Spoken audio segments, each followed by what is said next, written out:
L'IDPS a trahi l'INC.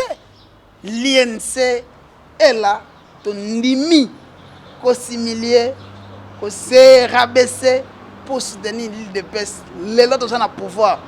L'IDPS a été 37 ans en opposition. Là, au pouvoir. Je répète, l'IDPS a été 37 ans en opposition. Là, au pouvoir. À cette alliance, il y a l'Ibosso dans l'UNC. Basi pouvoir.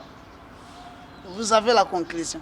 Juge abanda ko pesa biso espoir makasi surtout na audience ya le 25. Naza ko cha $500. Soko yelinga vidéo. Oh, Vital Caméra, je dois mettre le feu na pesu yango. Soko linga ça est l'autre document ce que je dois le faire. Mais plutôt moi je vais vous donner la vidéo. Oh, maloba wana e wuta na munoko ya avocat de la République. Vital Makala injustement pour satisfaire des individus simples. Comme qui? Vital Caméra ne touche pas l'argent. Vital Caméra n'a jamais signé un contrat. Baloba. Pour prouver biso. Oyebi pourquoi INC a senga audience à la publique peut téléviser. Pour que le peuple congolais ait la vérité. Congolais déjà a ça de la vérité. Attends la droite à comprendre déjà c'est un procès politique et non un procès judiciaire. Vital Caméra c'est un innocent. Les caches c'est INC, UDPS, cachés ensemble. Nous sommes en train d'avancer. L'INC a des ministres, l'UDPS a des ministres. Les caches existent. Et que Vital Caméra est victime d'acharnement, victime de motema mabe. Au moins, la question de 15 millions est disparaître. L'argent de l'État, ce n'est pas dans les poches des gens. Il a conçu le programme. Aujourd'hui, tout le monde se tape le dos. Tout le monde sur des montants qui toquent. Photo. Mais hier, ils ont crié sur ça. Il a conçu ça. Dans le programme de 100 jours, il y a la gratuité de l'enseignement. Oh, il va dans le programme à 100 jours, il va benga Fati béton. Ce programme à 100 jours, ça l'a raté, Fati va benga béton.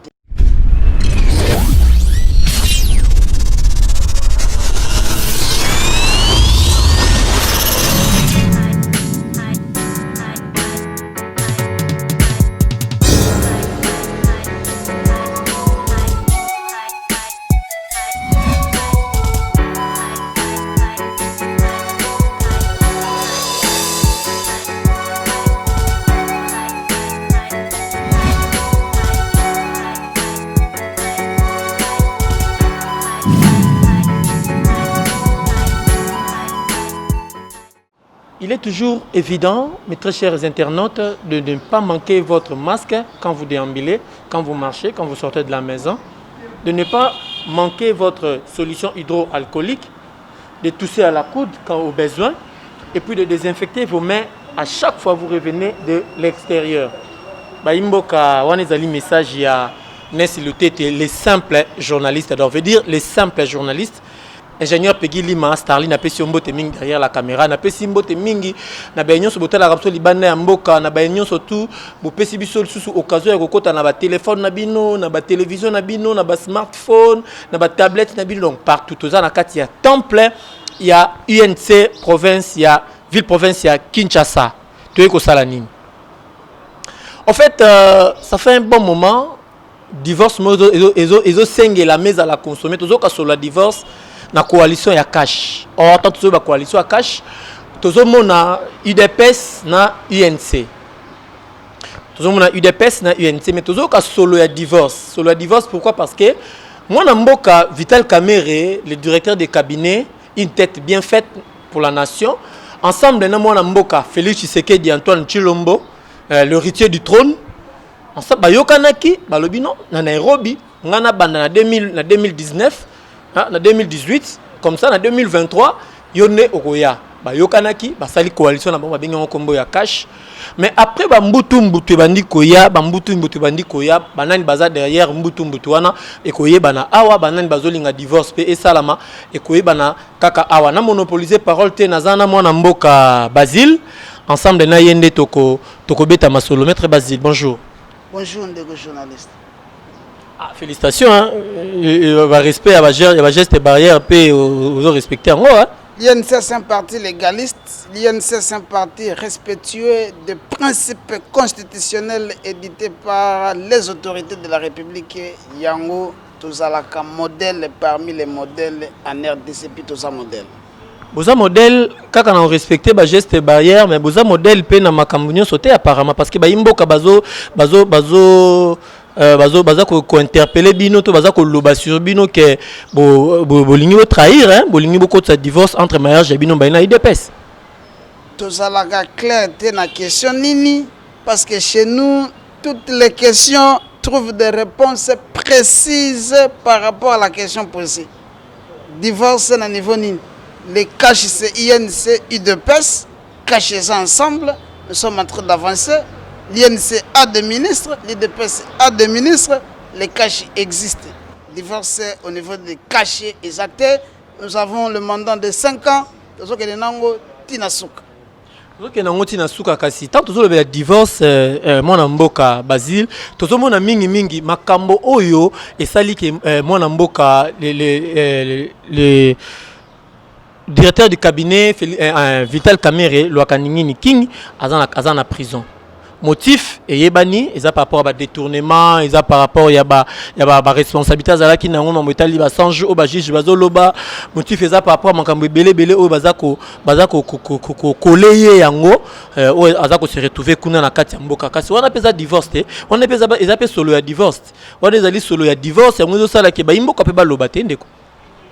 Tu peux rappeler le peuple congolais, na batuban soazolanda biso na tongwa lelo, et que Vital Kamerhe azali victime d'acharnement, victime ya motema mabe, victime ya ba officine moko boyo po bayeba mwa kolatisa ye masumu nyonso ya RDC boyebi pe mwana Yesu mwana Nzambe tango ya kana mabele azalaka traité na ba sujet nyonso tango bachaka bango na barbas na batutu balobi na batu nyonso bopona moto akoboma baponaka pe Yesu pe babomi après 3 jours assez quoi wana sa précision awa nde tokoyebisa peuple congolais que na ville ya Kinshasa nde tomona lamuka basala marche pona ko réclamer 15 millions na ville ya Kinshasa nde tomona parlement debout bandeko na biso ya IDPS nde babeta ba mois ba semaine ba jour pendant qu'on yemba dossier 15 millions parlementaire debout ya IDPS pour ça la matinée politique na kata parlement debout ko yemba voler n'est pas bon Vital Kamerhe ayibi mbongo so de mouton mais c'est à ndé to ça ko préciser toutes les deux questions que je viens de citer aucune question ezali touché na dossier avec Omoni kakatango to kende na ba soupçon ba lobby mais la question de 15 millions est disparaître. Vital bayemba kaye ke ye mutu ayiba mbongo ya so de mouton. Mais tango bakangiye la dossier la question de so de mouton n'est pas soulevée na kata Vital Kamerhe.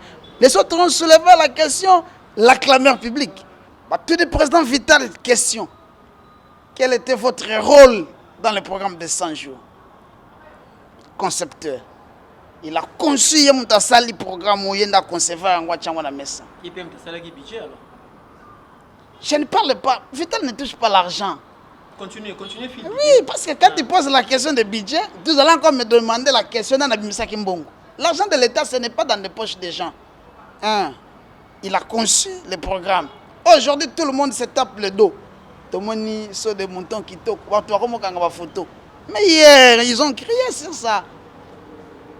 Il a conçu ça. Dans le programme de 100 jours, il y a la gratuité de l'enseignement. Dans le programme de 100 jours, il y a Fachi béton. Ce programme de 100 jours, ça l'a raté, Fachi béton. C'est parce que lorsque nous sommes venus avec le changement, Babandi Siko ko bétonné Banzela. Est-ce que tu as vu Bamoulou na époque à Kabila? Tu as vu ko bétonné en 100 jours? Et on l'a surnommé Fachi béton. C'est un bon programme. Vital à lobby, le président Vital à lobby, ce n'est pas exactement. Le loba tu vas comme le programme à 100 jours exactement. Pas Moïse Katumbi, pas te belé bazongi mboka. Na kata programme à 100 jours, le président à lobby, il n'y aura pas des exilés politiques. Tout le monde va zonga na mboka. Ils sont venus dans le programme de 100 jours. Tobimisi va prisonnier politique banso. dans le programme de 100 jours. Franck Diongo est dehors, il n'a pas fini sa peine. Ça, c'est une précision de taille. Il n'a pas fini sa peine. Il a été condamné à 5 ans, il n'avait pas fini sa peine. Et il est sorti grâce au programme de 100 jours. C'est parce que le président dit qu'il faut donner l'élan. Ni t'étais ça. Il devrait être jusqu'à ce jour en prison. Donc, le programme de 100 jours, c'est un programme qu'il faut soutenir le président de la République et soutenir Vital Kamerhe. C'est aussi un programme qui fait enrichir les gens. Si tu as des prêts, non. Nous, qui est enrichi dans le programme de 100 jours? Tu as des preuves. Pièce contre pièce. Parole contre parole. Tolobi Boyo. Non, nous ne sommes pas en droit coutumier. Où le chef coutumier peut célébrer le mariage et puis il le fait, vous partez. Nous sommes en droit écrit. Il faut des preuves. Quand on dit que non, dites amen, olobi amen. Non, prouve-moi que tel pièce contre pièce. Qui a signé le contrat de Samibo? Bitakuir. Voilà le contrat. Si le contraire, vous avez un contrat vital à signer pour la Samibo sur le marché, brandez-nous des pièces. Il n'y en a pas. Il n'y en a pas. Il faut être honnête et sincère. Vital à Makala, injustement. Créer la mission infraction comme on confortation. Ça n'existe nulle part en droit congolais. À quel coup? Parce que la confortation, déjà à la banque. Kuna Toyoka, 370 millions. Ndeba vira yango et qui est dans la compte vital. 400 millions et qui est dans la compte vital. 9 millions et qui est dans la compte de commence na ye. Token à part, token à tribunal. Tango batangi. Boki biloko wana. Et ça là qui machine moko ba chaki na place pour déstabiliser INC, pour nuire à la personne de Vital Kamerhe. C'est un enfant de Dieu. Exactement Ndeko Basile. Et le retour apeto yeto sosolola. Et le retour yeli awato ye bayangwana. Machination oyozoloba wana entre qui fait ça? Et ça bandeko ya IDPS parce que bango bozana bango na coalition, bango bosali cash to za bandeko ya FCC pour bango bosana bango coalition ezo kamamboka. Je ne suis pas ici pour citer le nom des gens, je donne ici pour dire la vérité. Oui, c'est pour dire la vérité. Voilà. Je donne les faits. Tout philosophe, tout intellectuel, tout Congolais a la capacité de trouver sa réponse à cette émission. Voilà. Vital Kamerhe ne touche pas l'argent. Vital Kamerhe n'a jamais signé un contrat. Baloba. Pour prouver Bisso. Mais il agissait au nom du chef de l'État. Mais un directeur de cabinet, c'est qui? C'est un administratif. Personnel politique, mais il agit sur le point de il fait ce que le président, il agit toujours sous l'injonction de président de la République. Où est le problème de Vital Kamerhe? Pour faire si Moutabatukuna, à ça la confrontation, tu es déjà à banque. À ça la confrontation, tu es déjà à Samibo. À ça la confrontation, tu es déjà à Safricas. C'est ça que les Congolais oublient. D'ailleurs, ordonnance refusant la liberté provisoire, ils se sont fondés sur les mensonges. Vital n'a jamais signé les contrats. Le dossier est enterré. Qui alors avait signé? Qui alors avait mené? Très de plus, c'est parce que Vital n'est plus poursuivable par rapport à cette infraction. Il faut être honnête. Donc, l'élo, quand ça ne marche pas, c'est Vital. Lorsque ça marche, on applaudit pour d'autres personnes. Non. L'INC dénonce ma propos, ma complot. Moi Mboka Basile, mutuna langeza la qui simple, la monyo répondre en côté ou échapper, toni na habité, mutuna langeza simple. Tant aux oloba, ba complot et salama contre Vital Kamerhe. Maintenant exactement la question que nous posons c'est nani aza derrière ba complot on a nyoso, nani aza derrière ya acharnement ou sali que moi Mboka Vital Kamerhe azala na makala lelo. D'autres fois vous accusez l'UDPS. Omoni biso a tant que tu as le président d'invitation, tu n'as pas d'acharnement. Il y a un acharnement. Oyebi pourquoi INC a une audience à la publique peut téléviser pour que le peuple congolais ait la vérité. Mais vérité, on peut dire ce qu'on a. Il y a une vérité. Vérité, c'est la vérité à l'Ibosso. Le peuple congolais, bon, ceux qui n'attendent des personnes, ils ont bissoté, mais ils ont bango. Parce que tout le monde a un drapeau na bango, mais attendez, il y a une responsabilité na bango. Babeleli Vital Kamerhe Moyibi, il y a 15 millions. Babeleli Vital Kamerhe Moyibi, il y a un bon gosse de moutons. Bakangi Vital na parquet. Des questions où Echaki Makelele na ville, ils ont pour na Vital. Donc comme il na parquet, va soulever les biso, va greffe moussous. Transfert, il y a un million, 400 millions. Tolongwe na parquet. Toké na tribunal. ba greffe wana elongwe tokomi kuna makambo ndako yo depuis 100 jours ebanda oyeba makambo banda oyeba ka ngote bakei kozo yango en oubliant que la personne qui avait signé le contrat c'est Bitakura.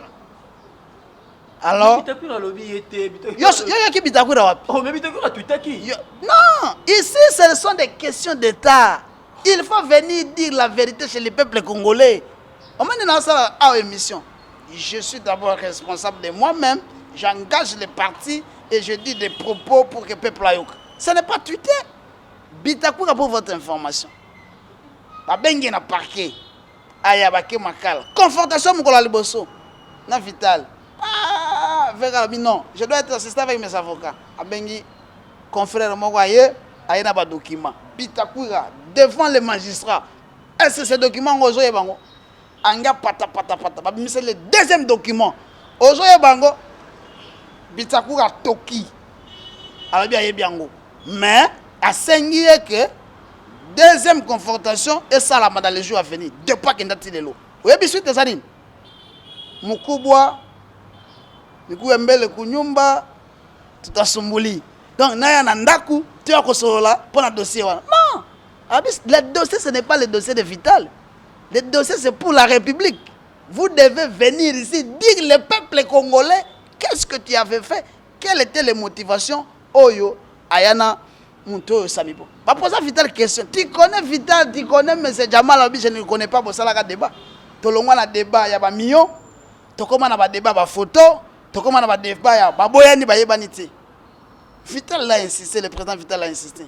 Jamal soka sa côté na biona nga pona dossier ya 100 jours. Pona dossier ba ndako. Na mama Bitakwira, mwana mboka baziva. Mais Bitakwira azamoko ya ba ressourciste ya UNCT. Est-ce que vous avez bien sûr que Bitakura a trahir Vital Kamerhe? Ça, c'est la trahison. Vital a dit la vérité. Le contrat, ce n'est pas pour Bitakura. Non, on parle de Bitakura. Est-ce que Bitakura peut vraiment nier les documents? Oh, il y a ça là qui peut attoyer patron, ex-patron. Ici, on ne parle pas de l'INC. On parle de questions d'État. Vital Kamerhe, Bitakura, Bazaba, homme d'État. Bitakura a signé les contrats na Komo ya Mboka.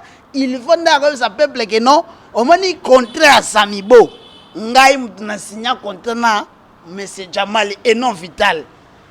Parce que dans la carte de détournement, mbongo ebima, nana simba mbongo, nana bimisa mbongo, et comment kuna wapi kenda wapi.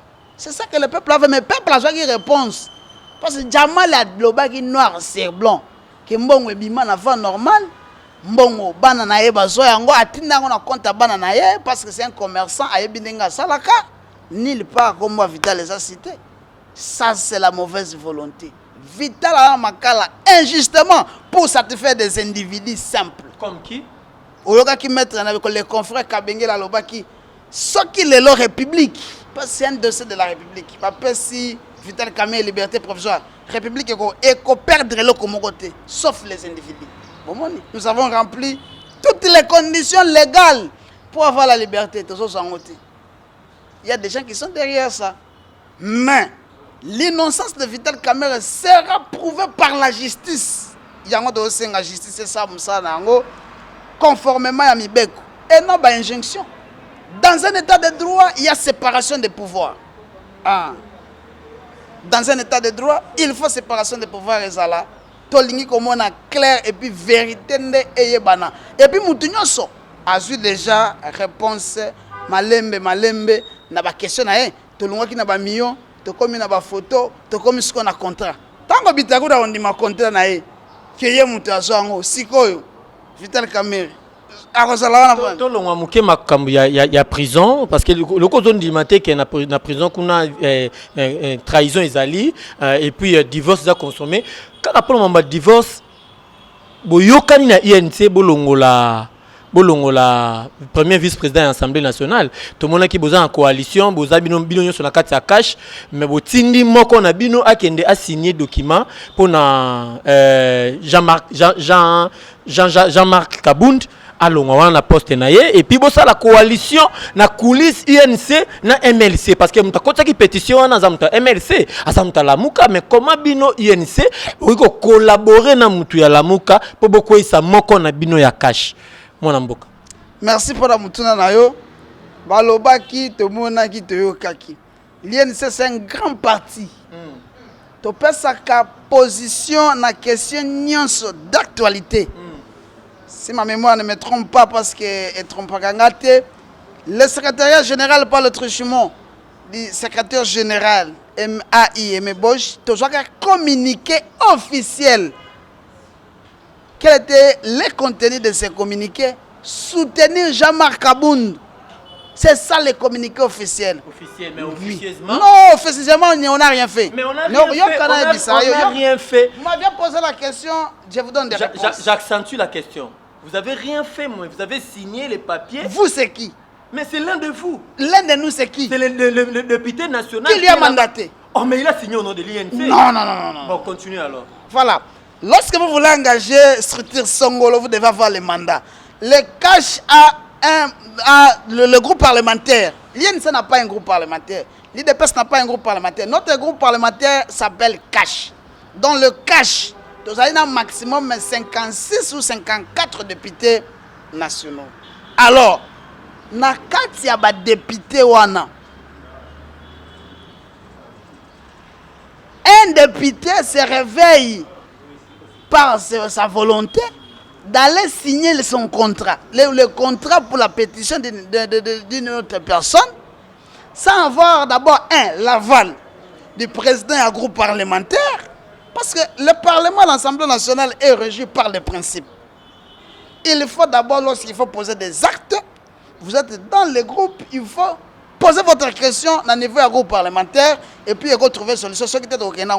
Est-ce que le groupe parlementaire est fandaka pour mandater Moutouana na combo ya cash akende ko présenter groupe et puis là Moussous Ndekonabiso il a posé ses actes yemoko comme lui-même voulait le faire. Mais il n'est pas quand même un électron libre dans la Assemblée nationale quand même. Il est député. Le parti politique agit par des actes. Vous avez lu les communiqués à INC, il y a Vital Cameroun. Vous avez entendu les élus du cash. Donc il y a un groupe parlementaire cash dans le Parlement, qu'on a INC, IDPS. Ils sont au maximum 54 ou 56. Dans quel manger il peut y avoir une seule signature pour une seule personne du cash. Il est parti là-bas seul. Moi, je vous propose, allez poser la question au député qui avait signé la pétition, qui vous avait mandaté, et prouvez-nous que vous avez engagé l'INC ou vous avez engagé les cash. Il aura des difficultés. Il a posé ses actes individuellement et les conséquences, la pétition a été votée et Kabound est parti. C'est ça. Alors vous avez gagné quoi? Nous ne pouvons pas gagner quelque chose parce que le principe constitutionnel, le règlement intérieur de l'Assemblée nationale, parce que nous allons bateau de soutenir Mibeko et l'oba que ce qui moutou songolo pas qu'à l'honorable, azalina ba inquiétude par rapport à la question moko, y a koki cause initier pétition pour na amona clair na dossier na ye la question. Olobi to sali alliance INC avec Jean-Jacques Mamba. J'ai dit faux. Tu peux me citer le nom d'un député de l'INC qui est allé faire l'alliance ou qui a reçu mandat. C'est le secrétaire général qui engage le parti. Tu peux me montrer un document où le secrétariat général est signé accord na bato MLC. Mon Mboka Basile, c'est lui qui ne dit mot consent. Qui n'a pas dit mot? Mais non, INC n'a rien dit. INC n'a rien sanctionné. INC n'a rien fait par rapport à l'électron libre qui a un engagement au nom de INC. Mon Mboka Tolo Babusolo quand même. Au Giraki, tu vas dire la vérité, rien que la vérité quand même. Mais monsieur Boyo, vous avez vu les communiqués de l'INC. À part ça, il n'y a pas un autre communiqué. Mais c'est ça l'INC a parlé. L'INC appelle sa réponse à la question d'actualité. Est-ce que vous avez sanctionné les députés là? Sanctionner? Est-ce que ça ne nous engage pas? Là, il faut d'abord, comme c'est un parlementaire, la question là, il faut poser au président des groupes parlementaires. Après avoir fait des actes. Au moins, les parlementaires, ils ont un principe. Avant, il faut que mon tel. On ne fait pas non. Il faut voir avec cette question, poser la question au président des groupes parlementaires. Tel a signé qu'il a boyango, Et quelle est la logique des choses? Et puis, en signant, il avait quelle intention? En retirant sa signature, il avait quelle intention? Quel était le mobile? Oh, pour ça qui est à ça, comment est déjà bon à wanate bolobi soki IDPS atindi mutu te INC ko tinda mutu na qualité ya nini? Le poste de vice-premier président de l'Assemblée nationale, c'est un poste de cash. Cash, c'est UNC et IDPS. En principe, on suppose qu'il y a une exception. Que tant qu'on dit que IDPS a zongo au nom de la coalition, parce que ça 54. Au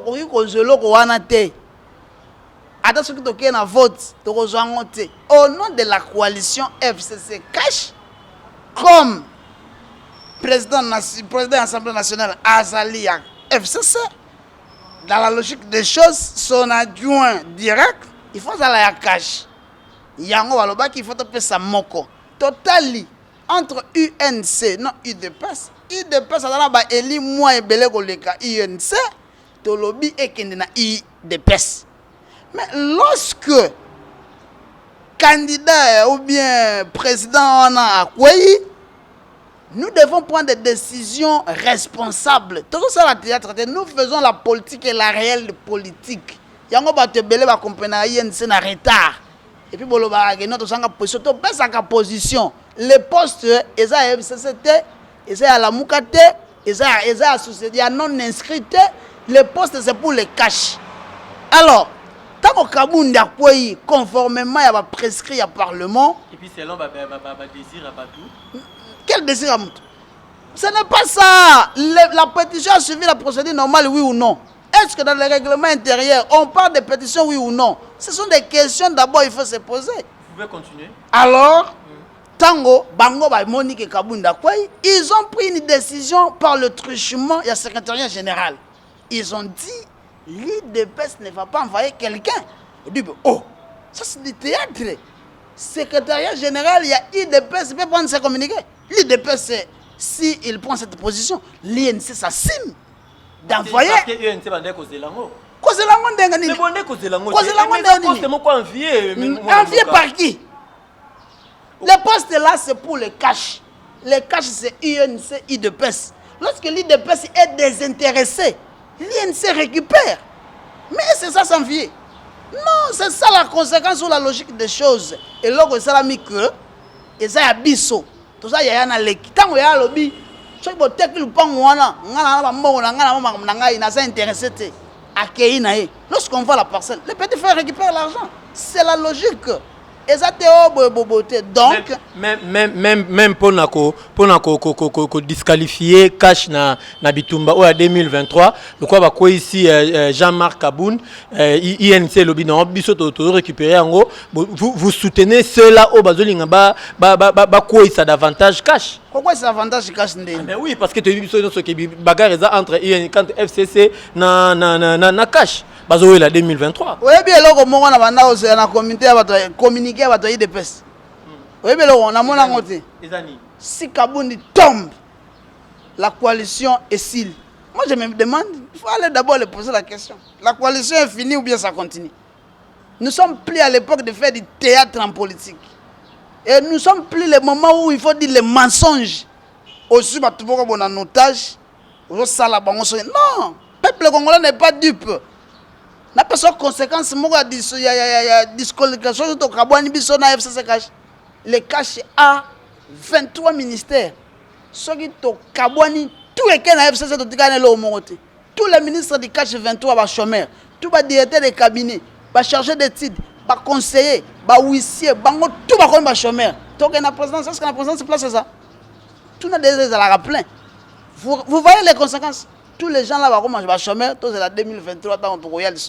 Ce sont des théâtres, il faut avancer, il faut tout la réalité à Makamboto Kende. La coalition ce n'est pas un péché, c'est reconnu à la Constitution. Nous sommes en train de vivre les mêmes choses parce que la Constitution est préférée qu'Ango. On n'invente pas la roue existe. Entre UNC na UDPS, toujours comme Anasuka, entre UNC na UDPS, banani bazo trahir moninga. Trahison. Na minute IDPS est trahi biso. Na ndenge nini? Parce que bakangi président national, le partenaire numéro 1, le président de la République, Bakangie, on a senti ni un communiqué, ni le soutien pour soutenir Vital Kamerhe, qui est d'abord le directeur du cabinet du président de la République, Yambo Cannabis. On n'a pas senti ça. Mais le chef de l'État qui fut, j'allais dire, c'est le président de l'UN, le président de l'UDPS, le chef de l'État a réitéré son soutien et pas il y a mon Amboka Vital Kamerhe, parce que jusqu'à preuve du contraire, il est toujours directeur du cabinet, Batchekara AI, mais lui il assume toujours ses fonctions étant que directeur du cabinet, entre guillemets, mon Amboka. Il ne faut pas mélanger les choses. Le président de la République n'est pas de l'IDPS. Il fut, je bien dit, il fut. Alors, lorsque vous êtes en train déjà de le citer, il est déjà au-delà de l'IDPS. Alors, la question était de l'IDPS. Moi, je vous ai répondu de l'IDPS. L'IDPS n'a rien fait. On n'a pas senti le soutien de l'IDPS par rapport à la question d'arrestation arbitraire de notre président national. On n'a rien senti. Mais lorsque Kabound a eu des problèmes au niveau de l'Assemblée nationale, l'INC a fait quand même un communiqué. S'il y a des communiqués, et puis, vous savez, même la suspension des porte-parole de l'IDPS, c'est parce qu'il avait donné un point de vue par rapport à l'arrestation de Vital. Kabound l'avait chassé au parti. Et lorsqu'on a posé la question là à Kabound, Vital était arrêté. Qu'en dites-vous? Vital est le nôtre, la justice aussi est la nôtre. Ça veut dire quoi? On n'a pas senti le soutien, c'est de la trahison. L'IDPS a trahi l'INC. L'INC est là, ton limi, qu'on s'humilie, qu'on s'est rabaissé pour soutenir l'IDPS. Les autres sont à pouvoir. L'IDPS a été 37 ans en opposition. En tout cas, là, on a pouvoir. Je répète, l'IDPS a été 37 ans en opposition. En tout cas, là, on a pouvoir. À Sali Alliance, il y a l'Ibosso dans l'UNC. Basi pouvoir. Vous avez la conclusion. Et, comme vous avez dit, Kamerhe coaché. Et vous avez la base à INCT. Et vous avez la base à IDPS. Faisait des rois. Et puis, le porte-parole, il y a le président de la République. Lorsque Vital Kamerhe est à la présidence, nous le sentons. Lorsqu'il n'est pas là, nous sentons aussi. Ça dit beaucoup.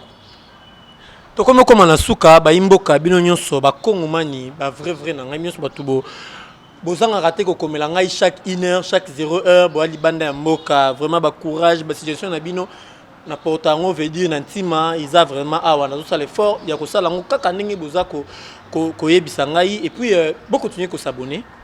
Vraiment, vous continuez à s'abonner, vous continuez à partager, vous commentez toujours, bah commentaire na bino, vous liker, vous s'abonner, vous landa ba nombre de cas où tous en ont été pas na biso dans to combien est-ce que tous ont locaté, souci na biso to commander au bino bo senga biso to coma, tout ça déjà vous a déjà ébélé, mais to vous a piqué à moquer, vous continuez toujours au coma et belé dans un espoir que bino bo comme ça biso biska tozo luka, to comme na suka, moi na mboka Basile, le bano Yasuka, mais avant le bano Yasuka, juge président, autopsie non basalité, les ont dit et bimi que ils allaient qui poison, Liwa et à maître Raphaël. Ça vous dit quelque chose? La République des réseaux sociaux. Je peux paraphraser maître Gabin, quelqu'un qui sort dans des installations sanitaires. Il poste quelque chose, tout le monde commence à commenter. Bino beba panza sango bosa musana bino kitoko et puis malamu avant qu'information les cabos à la sire na yango. C'est ici où Radio Moko batumoko balobi Chicha Koufi na poison. Jusqu'à ce jour, déclaration officielle. Et ça la général Kasson. Oh alobaki le juge est mort. Na crise, ça les crises. Mais jusque là, officiellement côté mon côté le biolo. Ba magistrat ba lobby, tina mo ya lelo ba na résultat na noté ya autopsie. C'est dans 2 semaines. Tous la communiquer na bango ya ba juge, ya ba magistrat, ba ça la communiquer officiel par rapport à mort ya naé. On ne peut rien dire, nous attendons conclusion ana. Ogene na ba réseaux sociaux lo ba bilobela, ezo lagisa biso elo mo malonga te. Tous à la paix, batumoko bazali responsable ko pesa pa information ya solo to tikao balobi.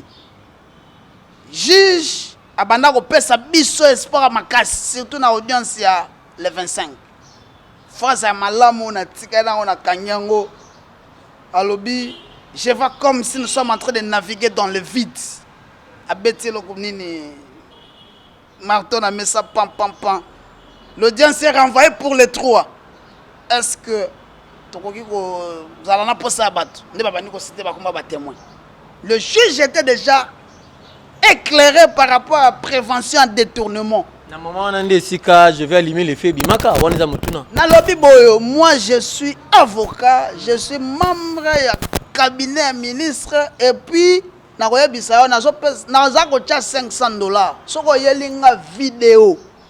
Oh, Vital Caméra lobi je dois mettre les faits na pesu yango. Soko linga ça et l'autre document ce que je dois le faire. Mais plutôt moi je vais vous donner la vidéo.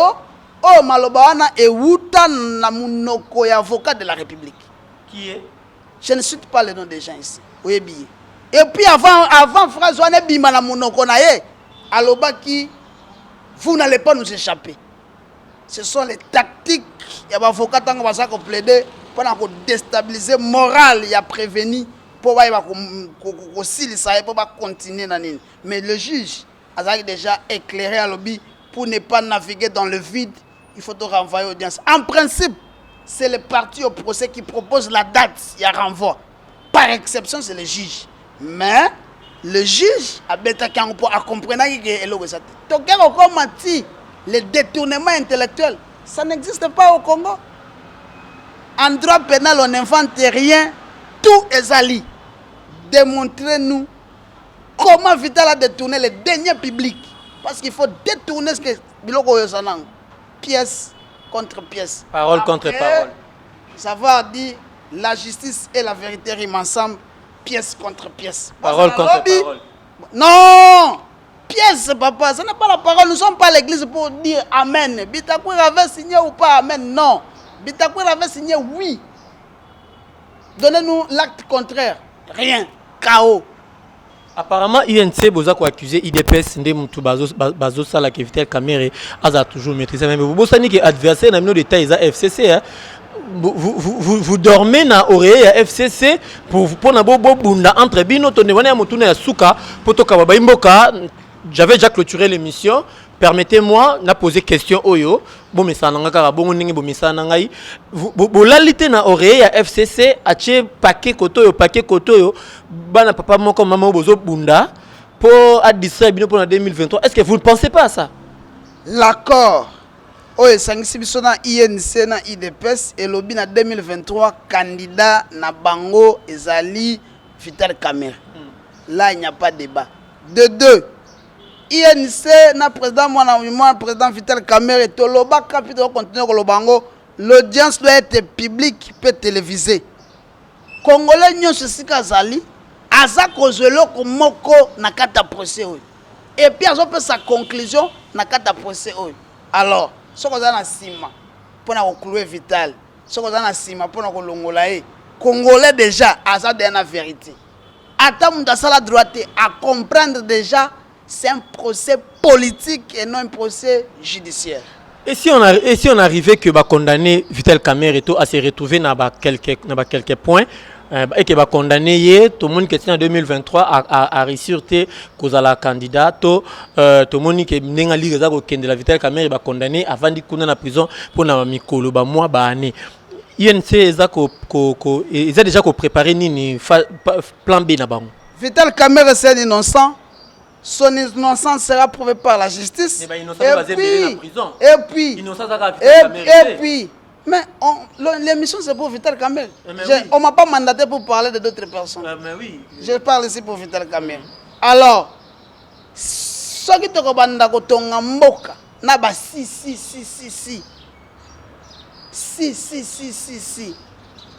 Et ça malamte. Il fallait pour le si ba quitter. En 2023. L'INC, c'est un grand parti politique et tous les militants sont disciplinés. Disciplinés, mais dans l'Est, c'est pas ce qui s'est fait. Qu'est-ce qui s'est fait? Dans l'Est, la population est tombée, les militants, il y a eu UNC, tomboka qui barricadé, route, il y a eu 3 policiers qui ont. tu as donné le bilan des policiers, tu n'as pas donné le bilan des militants de l'INC qui sont morts. Ah, vous reconnaissez quand même qu'il y avait quelque chose qui s'est fait là-bas. Non, est-ce que la police, si les militaires il faut que nous bombardions?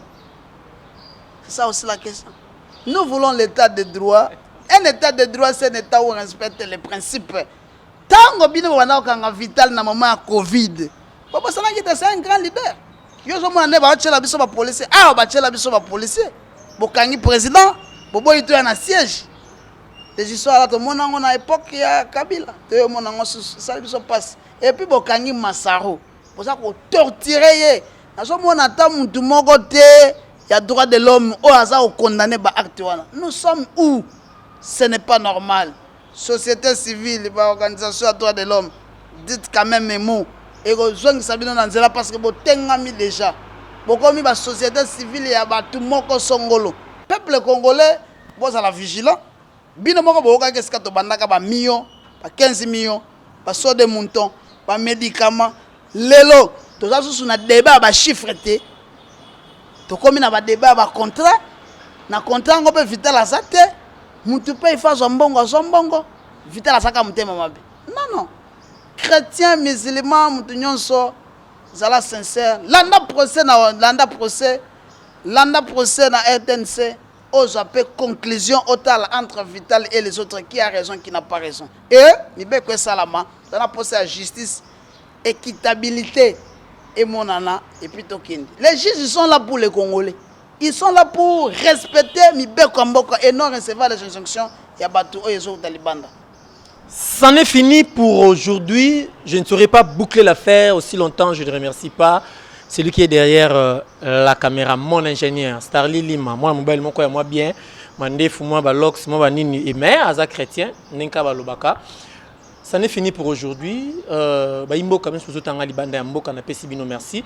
Staff Langanyo sur Maroc, Jimmy Gouzonda, Pami Gouzonda, Solange, na pesi bino sur Mbote. D'ailleurs Solange na pesi merci pour na offre na osala kingai. Ça linga vraiment Mbote na pesi staff Langanyo sur Belgique. Mbote na pesi staff Langanyo France. Mbote na pesi bino nyon sur autant Alibanda Mboka na Brazzaville bozo benga ngana ya mais moyena ya ba frontières zana na kokangama. Ce qui fongami na koko Mboka nakosala kaka mosala micro nanga toujours na maboko papa mate yangonde Nzambe abengela ngai. Nazo continuer toujours ko encourager bino bo s'abonner massivement et puis nazo continuer toujours ko encourager bino bo partager émission, bo partager bo konyo komela biso et ko sala est loko. Tokuta nimbala sima.